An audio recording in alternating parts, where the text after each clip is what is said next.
The divorce papers hit my kitchen table like a thunderclap at 3 in the morning. Talia stood there in her silk pajamas, hair perfectly styled even at this ungodly hour, pointing an accusatory finger at me like I'd just murdered her favorite houseplant. "You're always with your assistant.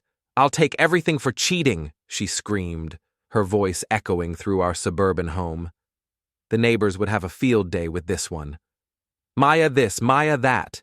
You think I'm stupid, Simon?"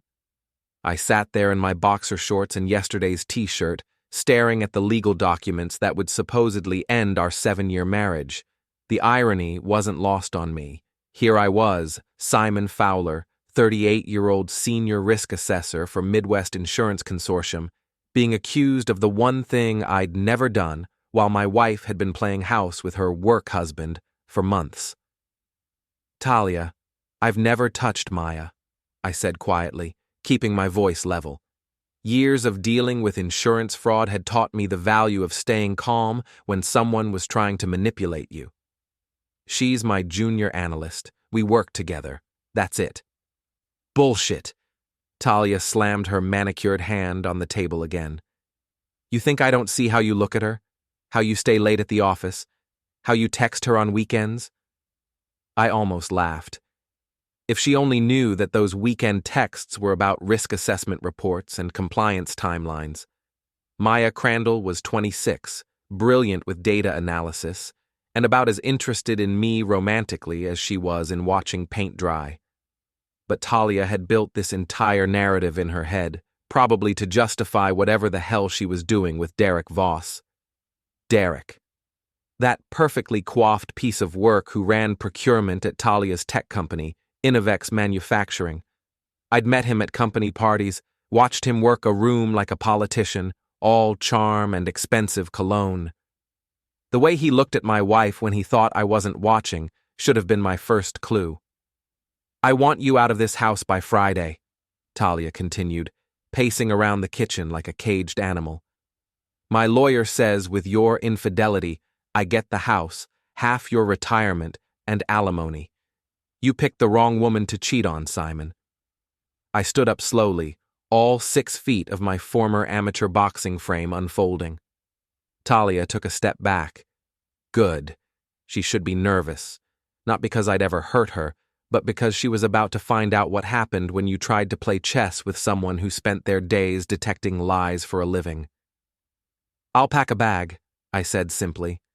"But Talia, you might want to be careful about throwing around accusations. Sometimes they have a way of coming back to bite you." Her eyes flashed with something that looked almost like fear, but it was gone so quickly I might have imagined it. "Are you threatening me?" "Just giving you some free advice. Professional courtesy."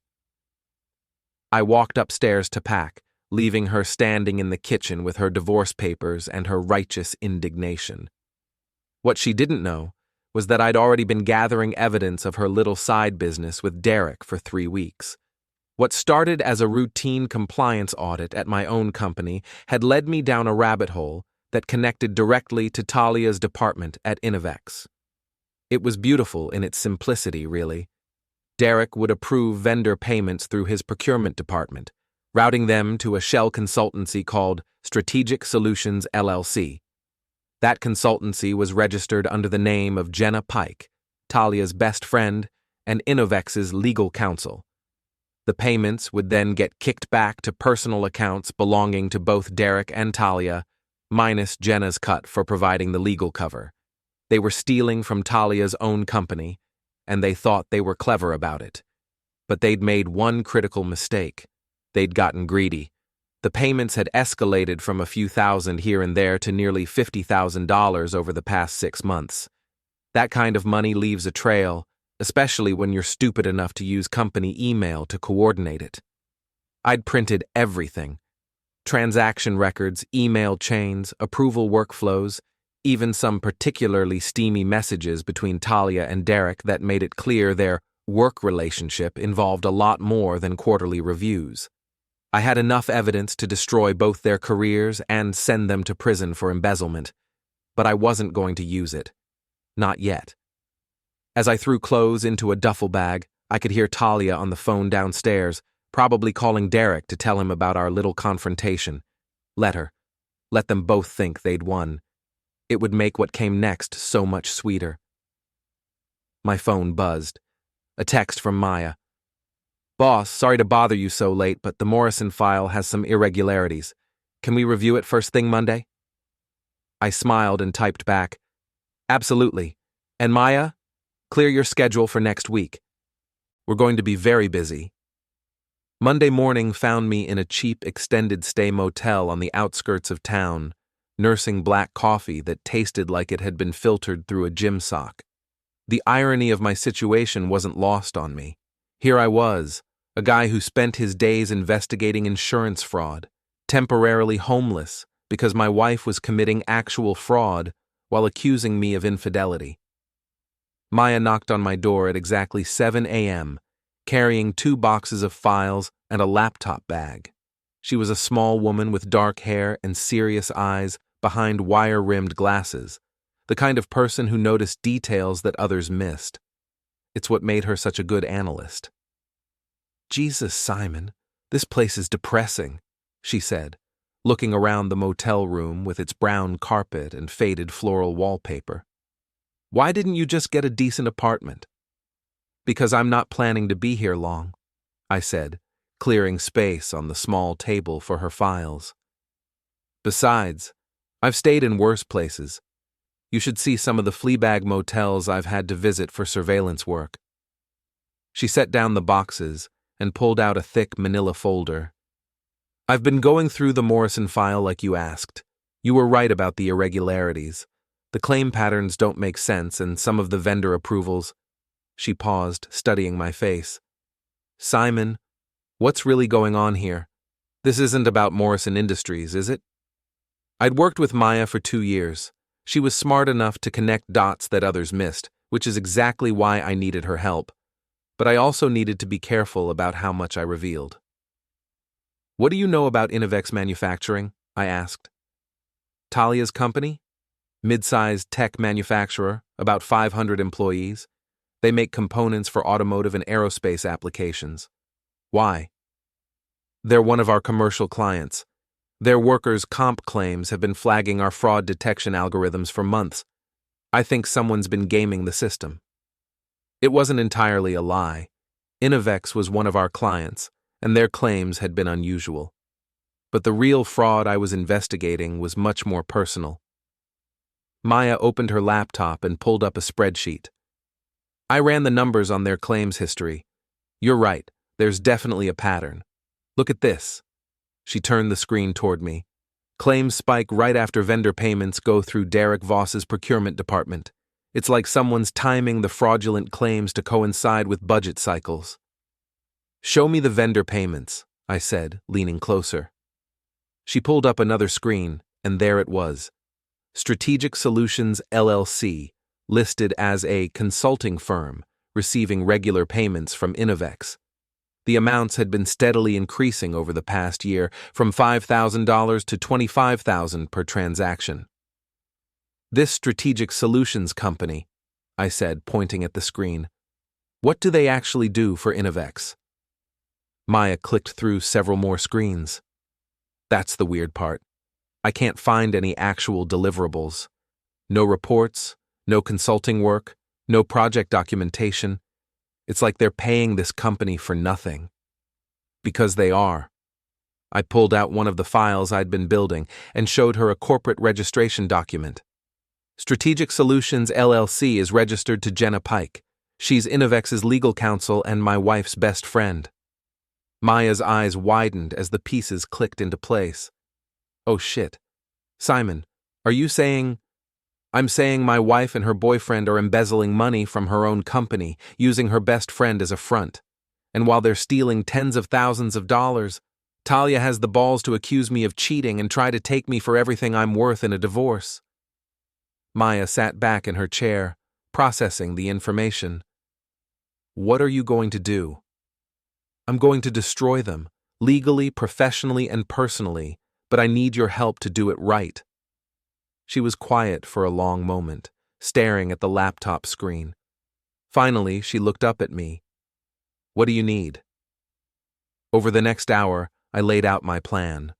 Maya would continue investigating the insurance fraud angle, building a bulletproof case that we could present to both our company and law enforcement. Meanwhile, I would gather more evidence of the embezzlement scheme and Talia's affair with Derek.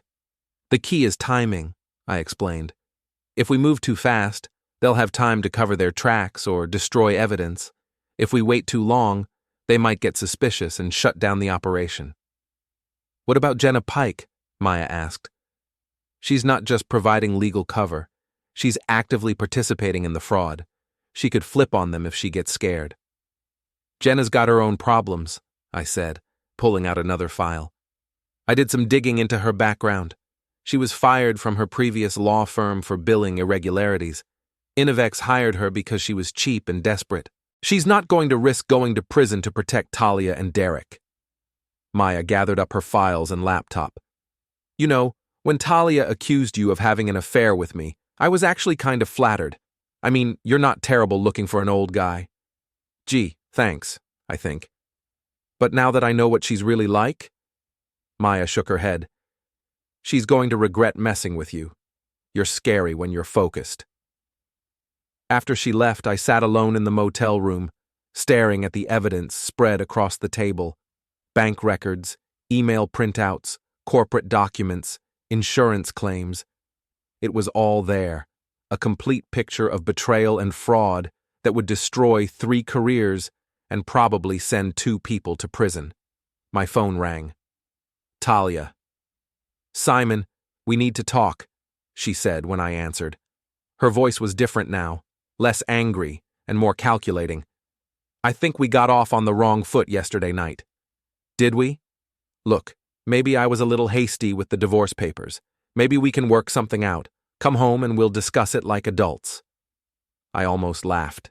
She was already getting nervous, probably because Derek was worried about the investigation Maya and I were conducting. They had no idea how much I knew, but they could sense something was wrong. I don't think that's a good idea, Talia. You made your position pretty clear. Simon, please. I miss you. I miss us. Can't we at least try to save our marriage? The manipulation in her voice was so obvious, it was almost insulting. Did she really think I was that stupid? I'll think about it, I said. But I need some time to process everything. I'll call you later this week. I hung up and went back to organizing my evidence. Talia could wait. Derek could wait. Jenna could wait. They'd all been playing this game for months, thinking they were so clever. Now it was my turn to play, and I was very good at games. The call came on Thursday morning. My boss, Janet Morrison, wanted to see me in her office immediately. As I walked through the familiar hallways of Midwest Insurance Consortium, I could feel eyes following me. Word had gotten around about my separation from Talia, and in a company of 300 people, personal drama traveled faster than wildfire. Janet was waiting for me with a grim expression and a thick file folder on her desk. She was a no-nonsense woman in her 50s who'd worked her way up from claims adjuster to regional director. I respected her, which made what I was about to do even more difficult. Simon, sit down, she said, gesturing to the chair across from her desk. We need to discuss some irregularities that have come to my attention. What kind of irregularities? She opened the file folder and pulled out several documents. It's come to my attention that you've been conducting unauthorized investigations into one of our clients, specifically Inovex Manufacturing. My stomach dropped. Someone had tipped them off. But who? Janet, I can explain. Can you? Because from where I'm sitting, it looks like you've been using company resources to investigate your wife's employer in connection with your divorce proceedings. That's a serious breach of professional ethics, Simon. I took a deep breath. This wasn't how I'd planned to reveal the evidence, but I didn't have a choice now. Janet, Inovex is defrauding us. They're submitting false workers' compensation claims and embezzling money through fake vendor payments. I have proof. She leaned back in her chair, studying my face. Show me. I pulled out my phone and called Maya. Can you bring the Inovex files to Janet's office? All of them. 20 minutes later, Maya and I had spread the evidence across Janet's conference table. Bank records, email chains, corporate documents, insurance claims data. It was all there, a complete picture of systematic fraud that had cost our company nearly $200,000 over 18 months. Janet examined each document carefully, her expression growing more serious with each page. Finally, she looked up at us. "This is extensive," she said, "and if it's accurate, it represents one of the largest fraud cases we've handled in years. But Simon, why didn't you bring this to me sooner? Why conduct the investigation in secret?" "Because my wife is one of the perpetrators," I said simply. "I needed to make sure I had ironclad evidence before I accused her of anything. And I needed to make sure my personal situation didn't compromise the investigation." Janet was quiet for a long moment, processing the implications. "Who else knows about this?" "Just Maya and me. And the perpetrators, obviously, though they don't know we're onto them." "All right. Here's what we're going to do. Maya, I want you to prepare a formal report documenting everything you found. Make sure it's bulletproof. Simon, you're off the case as of right now. The conflict of interest is too significant." "Janet, that's not negotiable. I'm bringing in an outside investigator to verify your findings and handle the case going forward. If your evidence holds up, we'll be filing criminal charges and civil suits, but you can't be involved in the prosecution phase." I understood her position, but it was frustrating.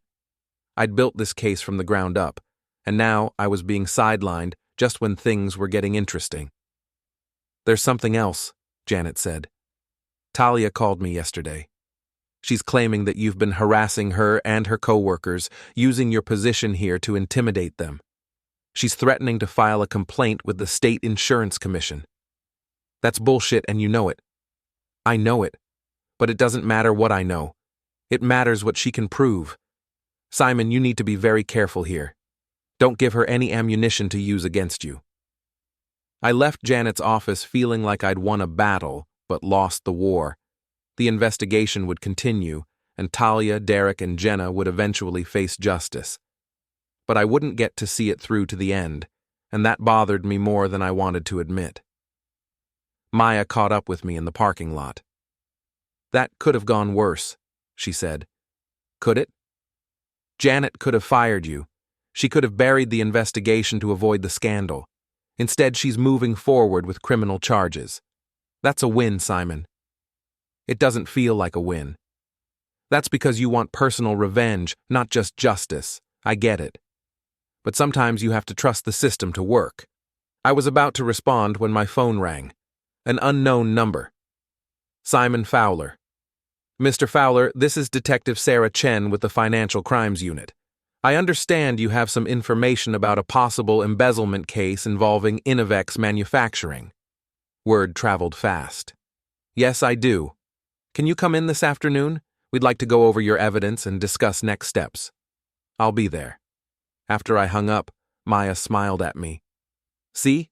The system is working. By tomorrow, Talia and her friends are going to have much bigger problems than divorce proceedings." She was right. But as I drove toward the police station, I couldn't shake the feeling that this was just the beginning. Talia wasn't going to go down without a fight, and when cornered animals fight, they tend to get vicious. I was about to find out just how vicious my wife could be. The police station was a modern building downtown, all glass and steel that was supposed to project an image of transparency and efficiency. Detective Chen turned out to be a sharp woman in her early 40s with graying hair and intelligent eyes that missed nothing. "Mr. Fowler, I've reviewed the preliminary evidence your company provided," she said as we sat in a small conference room. "This appears to be a sophisticated embezzlement scheme involving multiple parties. Can you walk me through how you discovered it?"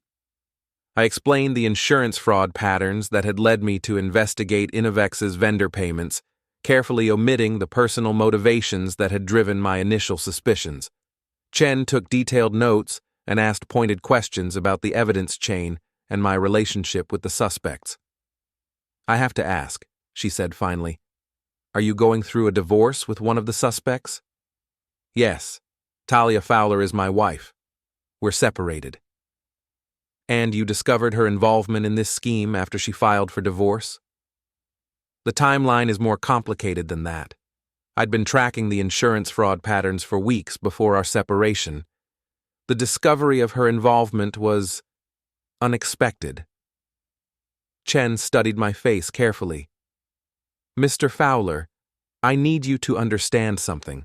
If this case goes to trial, defense attorneys are going to argue that you fabricated evidence to get revenge on your wife. They're going to claim that your entire investigation is motivated by personal animus rather than professional duty. I understand that, but the evidence speaks for itself. Bank records don't lie. Email servers don't lie. Corporate filings don't lie. You're right, and that's why we're going to move forward with the investigation. But I need you to stay away from all three suspects from this point forward. No contact, no surveillance, no attempts to gather additional evidence. Can you do that? I nodded, though part of me wanted to protest. After weeks of building this case, being told to step back felt like being benched in the fourth quarter of the championship game. Good. We'll be executing search warrants tomorrow morning. Innovex's offices, the suspects' homes, and their personal devices. If your evidence is accurate, we should have arrests within 48 hours. As I left the police station, my phone buzzed with a text message from an unknown number. We need to talk. Meet me at Murphy's Bar at 8 p.m. Come alone. J. Jenna Pike. The legal counsel who'd provided the corporate front for the embezzlement scheme. She wanted to meet, which meant she was either ready to flip on her co-conspirators or she was planning something desperate. Either way, I was going to find out. Murphy's Bar was the kind of place where construction workers went to forget their troubles and office workers went to pretend they were tough. Dark wood paneling, neon beer signs, and the lingering smell of cigarettes from the days when smoking indoors was still legal. I arrived at 8 p.m. sharp and found Jenna Pike sitting in a corner booth, nursing what looked like her third whiskey. She looked terrible. Her usually perfect blonde hair was disheveled, her makeup was smeared, and her hands were shaking slightly as she lifted her glass.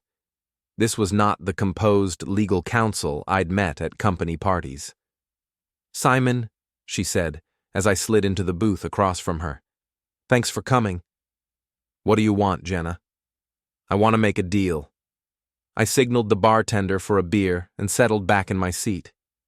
"What kind of deal?" "The kind where I tell you everything I know about Talia and Derek's operation, and you help me avoid going to prison." "I'm not a prosecutor, Jenna. I can't make deals." "But you can put in a good word. You can tell the police that I cooperated, that I helped them build their case." She leaned forward, desperation evident in her red eyes. "Simon, I never wanted to be part of this. Talia convinced me it was just a temporary thing, a way to make some extra money while I got back on my feet after the law firm fired me." "How temporary is 18 months and $200,000? She flinched. "You know about all of it, don't you?" "I know enough. What I don't know is why you're talking to me instead of a lawyer." "Because I can't afford a lawyer. Because the money's already gone. Because Talia and Derek hung me out to dry the minute they found out about your investigation." That was interesting. How did they find out about the investigation? Jenna took another sip of whiskey and looked around the bar nervously. "Talia has connections at your company. Someone in HR who feeds her information about employees. That's how she knew you were investigating Innovex." "Who?" "I don't know. Some woman who worked with Talia at her previous job. They stayed friends, and now she's feeding Talia inside information about you and Maya." The pieces were starting to fall into place. Someone at Midwest Insurance had tipped off Talia about my investigation, which explained how she'd gotten ahead of the story and tried to discredit me with accusations of harassment. "What else do you know?" I asked. "I know that Derek's planning to disappear. He's been moving money to offshore accounts for the past week. Talia doesn't know about it yet, but he's going to leave her holding the bag when the police come knocking." "And what about you?" "Me? I'm messed either way. If I run, they'll find me eventually. If I stay, I go to prison. Unless—" She looked at me hopefully. unless I can convince the police that I was just a pawn in their scheme. Were you? At first, yeah. Talia approached me 6 months after I got fired from Morrison & Associates. Said she had a way for me to make some easy money while I looked for a new job. All I had to do was register a consulting company and process some payments for her. But it escalated. Everything escalated. The amounts got bigger, the payments more frequent. And then Derek got involved, and suddenly it wasn't just about making some extra money. It was about funding their affair, their lifestyle, their plans to leave their spouses and start over somewhere else. Plans to leave their spouses? Jenna nodded grimly. Derek's been married for 12 years, has 2 kids, but he and Talia have been planning to divorce their spouses and move to Costa Rica together. They've been using the embezzled money to set up a new life down there. I felt like I'd been punched in the gut, not because I was heartbroken about losing Talia, but because of the sheer audacity of their plan. They were going to steal money from her company, destroy 2 marriages, and disappear to a non-extradition country, while leaving me to deal with the fallout of their crimes. When? I asked. Soon. Derek's been pushing to accelerate the timeline since your investigation started. He wants to be gone before the police figure out what's happening. What about Talia? She's torn. Part of her wants to run with Derek, but part of her thinks she can still control the situation here. She believes she can discredit your investigation and make this whole thing go away. I finished my beer and stood up. Jenna, here's some free advice. Call Detective Sarah Chen at the Financial Crimes Unit first thing tomorrow morning. Tell her everything you just told me. Cooperate fully, and maybe you'll get a deal. But if you wait, if you try to play games or protect Talia and Derek, you're going to prison for a very long time. What about you? What are you going to do? I'm going to watch my wife's world burn down around her, and I'm going to enjoy every minute of it. As I walked out of Murphy's bar, my phone rang. Maya. Simon, we have a problem. Someone broke into the office tonight and trashed our files on the Innovex case. What? Janet called me an hour ago. Security found the break-in around 7 p.m. Our entire file cabinet was emptied, computers were wiped, and someone spray-painted liar on your office wall. I felt a cold rage building in my chest. Are you okay? I'm fine. I wasn't here when it happened. But Simon, whoever did this, knew exactly what they were looking for. They didn't touch anything else in the office, just our Innovex files. Did we lose everything? Most of the physical files, yeah, but I've been backing everything up to a secure cloud server. We still have digital copies of all the evidence. Good. That's good.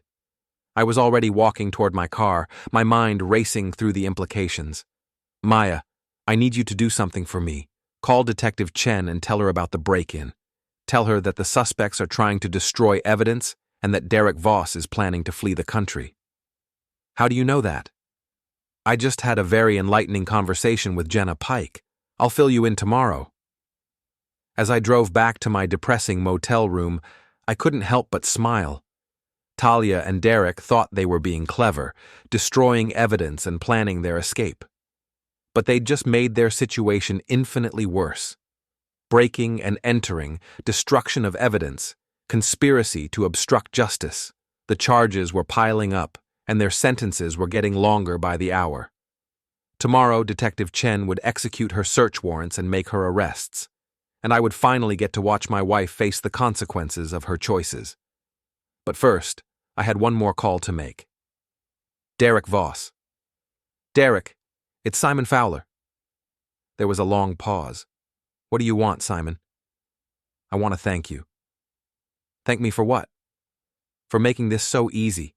Breaking into my office tonight was a nice touch, really showed your desperation. Another pause, longer this time. I don't know what you're talking about. Sure you don't. Listen, Derek, I know about Costa Rica. I know about the offshore accounts. I know about your plans to disappear with my wife's stolen money. So here's what's going to happen. Tomorrow morning, the police are going to arrest you, Talia, and Jenna for embezzlement, fraud, and obstruction of justice. You're going to prison for a very long time. You're bluffing. Am I? Check your email in about 10 minutes. I'm sending you copies of all the evidence we've gathered. Bank records, email chains, corporate filings, everything. Just so you know exactly how messed you are." I hung up and forwarded him the digital files Maya had backed up. Then I sat back in my motel room chair and waited for the fireworks to begin. My phone started ringing within 5 minutes. First Derek, then Talia, then Jenna. I didn't answer any of them. Let them panic. Let them turn on each other. Let them realize that their carefully constructed scheme was falling apart around them. Tomorrow would be a very interesting day. The arrests happened at dawn. I wasn't there to see them, but Maya called me with updates throughout the morning. Derek was taken into custody at his home while trying to load suitcases into his car. Talia was arrested at the Innovex offices during what was supposed to be an emergency meeting with the company's executives. Jenna turned herself in at the police station, apparently taking my advice about cooperation. I was sitting in a diner across town, eating pancakes and reading the news coverage on my phone when Detective Chen called.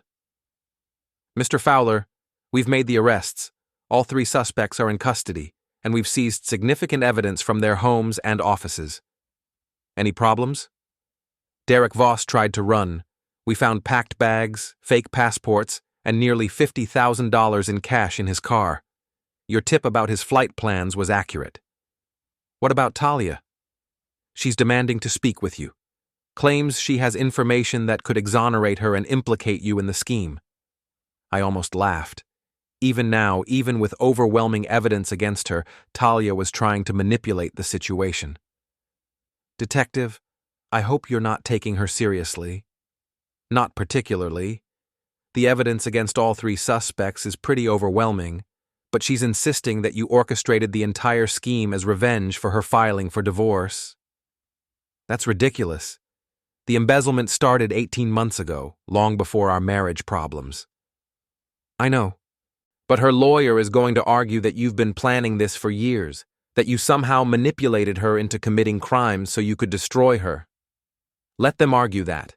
The timeline doesn't support it, and the evidence is clear." "Agreed.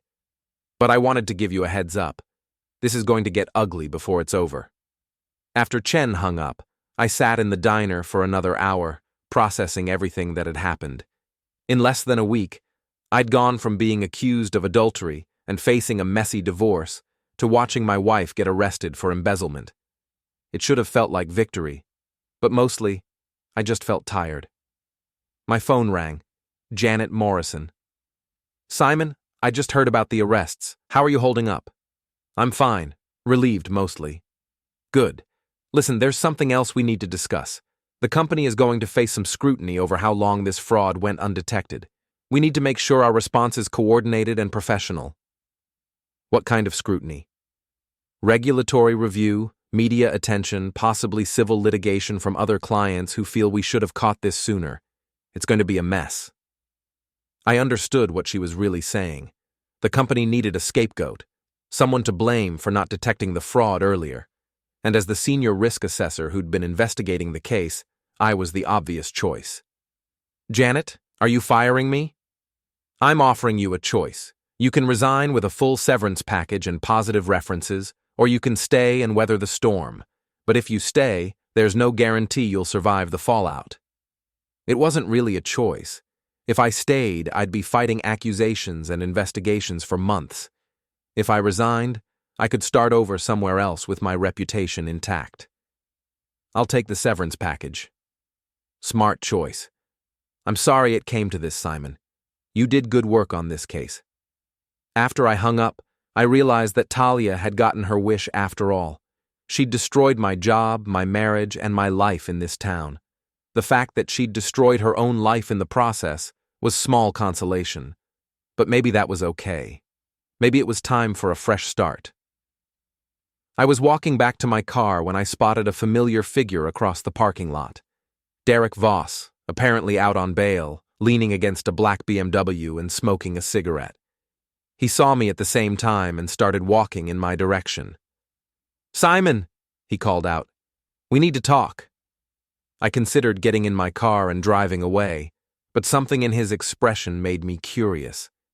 He looked desperate, defeated, like a man who'd lost everything and had nothing left to lose. "What do you want, Derek?" "I want to make a deal." "I'm not a prosecutor." "No, but you have influence. The police listen to you. The prosecutors trust your evidence." He took a long drag from his cigarette. "I'll give you everything. Names, dates, bank accounts, offshore transfers, everything I know about the operation. In exchange for what? Help me minimize my sentence. Put in a good word with the prosecutor. Tell them I cooperated." I studied his face, looking for signs of deception. "Why would you do that? What about loyalty to Talia?" Derek laughed bitterly. "Loyalty? She threw me under the bus the minute she got arrested. Told the police the whole thing was my idea, that I manipulated her into participating. Said I threatened to get her fired if she didn't cooperate." "And that's not true?" "Of course it's not true. The embezzlement was her idea from the beginning. She approached me, not the other way around. She recruited Jenna, set up the shell company, designed the whole scheme." He flicked his cigarette away. "But now she's playing the victim, claiming I coerced her. Why should I believe you?" "Because I have proof." He pulled out his phone and showed me a series of text messages. "These are from Talia, outlining the embezzlement plan, discussing how to recruit me, talking about using Jenna as a front. She sent these 6 months before I ever got involved." I read through the messages, and my opinion of Talia dropped even lower. The texts showed a calculating, manipulative woman who'd planned every detail of the fraud scheme. Far from being a victim, she'd been the mastermind. "Forward these to Detective Chen," I said, handing back his phone. "I will, but I need to know you'll put in a good word for me." "Derek, you're going to prison no matter what. The question is whether you get 5 years or 15 years. If you cooperate fully, if you help the prosecutors understand the full scope of the scheme, maybe you get the shorter sentence." "And Talia?" "Talia gets what she deserves." He nodded slowly. "You know, I actually feel sorry for you. Being married to her, I mean. She's not who I thought she was." "No," I said. "She's exactly who I thought she was. I just ignored the signs for too long." As I drove away from the diner, leaving Derek to contemplate his choices, I felt a sense of closure beginning to settle over me. The investigation was over, the arrests had been made, and justice was finally moving forward. Talia, Derek, and Jenna would face the consequences of their actions. But more importantly, I was free. Free from a marriage built on lies, free from a job that had become a burden, free from a life that had been slowly suffocating me. It was time to start over. 6 months later, I was sitting in a federal courthouse watching my ex-wife get sentenced for embezzlement, fraud, and conspiracy. The trial had been a circus, with Talia's lawyers trying every desperate defense they could think of. They'd argued that she was a victim of Derek's manipulation, that I had orchestrated the entire scheme as revenge, that the evidence had been fabricated. None of it worked. The jury had deliberated for less than 4 hours before finding all 3 defendants guilty on all charges. Derek got 12 years, having earned some leniency for his cooperation with the prosecution. Jenna got 8 years, also reduced for her testimony against the other 2. Talia got 15 years, the maximum sentence, after the judge noted her complete lack of remorse and her attempts to blame everyone but herself for her crimes. "Mrs. Fowler," Judge Harrison said as Talia stood for sentencing, "you have shown a pattern of manipulation, deception, and greed that represents the worst aspects of white-collar crime. You betrayed your employer's trust, violated your marriage vows, and attempted to destroy an innocent man's reputation to cover your crimes.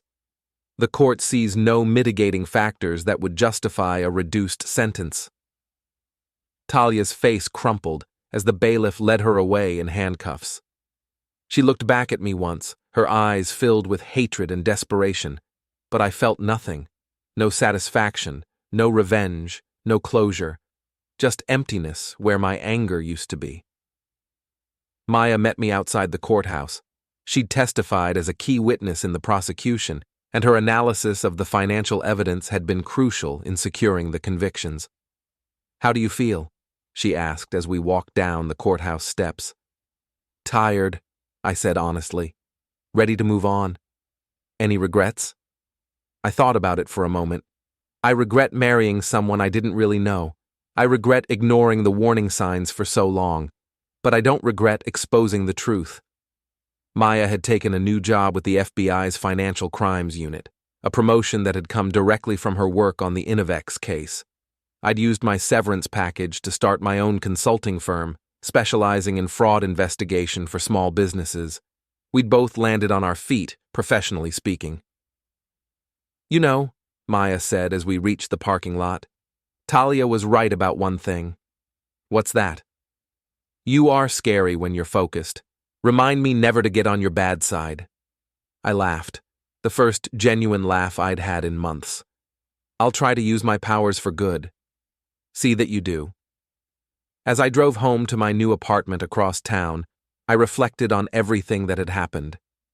Talia had accused me of cheating, threatened to take everything in a divorce, and tried to destroy my reputation. Instead, her own crimes had been exposed. She'd lost her freedom for 15 years, and I'd walked away with my integrity intact. The irony wasn't lost on me. In trying to destroy me for a crime I didn't commit, she'd revealed her own very real crimes. In accusing me of betrayal, she'd exposed her own betrayal. In threatening to take everything from me, she'd lost everything herself. Justice had been served, but it didn't feel like victory.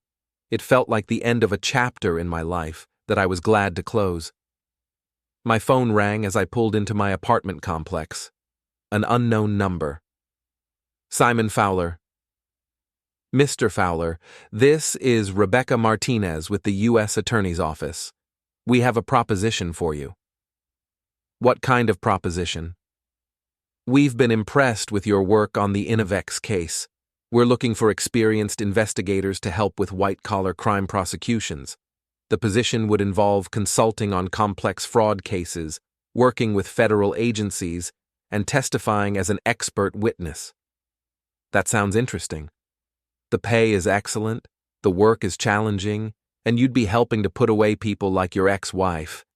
Are you interested?" I looked up at my apartment building, at the new life I was building for myself, at the future that stretched out ahead of me. For the first time in years, I felt hopeful. "Yes," I said. "I'm very interested." As I walked up to my apartment, I thought about Talia sitting in her federal prison cell, probably still convinced that she was the victim in all of this.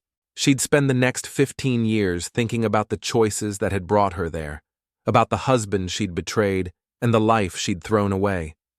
I hoped she'd learn something from the experience, but I doubted it. People like Talia rarely took responsibility for their actions. They always found someone else to blame. But that was her problem now, not mine. I had work to do.